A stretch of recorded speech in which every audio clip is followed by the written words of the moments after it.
আমি একজন বিএনপির কর্মী হিসাবে সৌদি আরব প্রবাসীদের পক্ষ থেকে তীব্র নিন্দা ও ধিক্কার জানাচ্ছি। বাংলাদেশ জাতীয়তাবাদী দল বিএনপির অন্যতম স্থায়ী কমিটির সদস্য আমাদের কক্সবাজারের দুঃখী মানুষের অহংকার জনাব আলহাজ সালাউদ্দিন সাহেবের বিরুদ্ধে এই এনসিপির এই যে নিউ সংগঠন বাংলাদেশের জুলাই আগস্টের নাম ব্যবহার করে এই যে বাংলাদেশের জাতীয় নেতৃবৃন্দের বিরুদ্ধে যে অপতৎপরতা, এর জন্য আমি একজন বিএনপির কর্মী হিসাবে সৌদি আরব প্রবাসীদের পক্ষ থেকে তীব্র নিন্দা ও ধিক্কার জানাচ্ছি।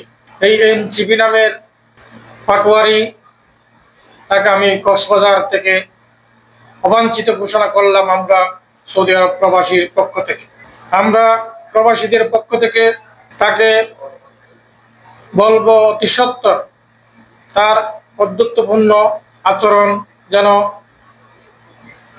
প্রত্যাহার করে। যদি প্রত্যাহার না করে আমরা সৌদি আরব প্রবাসী যারা আছি সবাই প্রবাস থেকে আমরা তার বিরুদ্ধে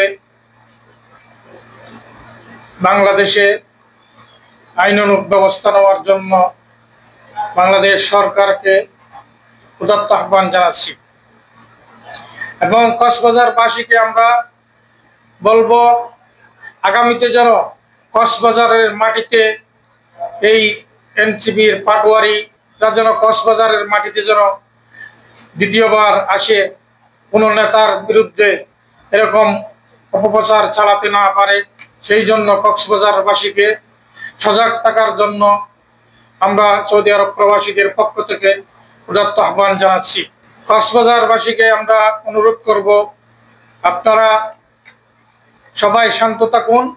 আমরা দেখতে পাচ্ছি কক্সবাজারের প্রতিটা ইউনিয়ন, উপজেলা, জেলা শহর সবখানে এখন এই পাটোয়ারির বিরুদ্ধে মিছিল মিটিং করতেছে।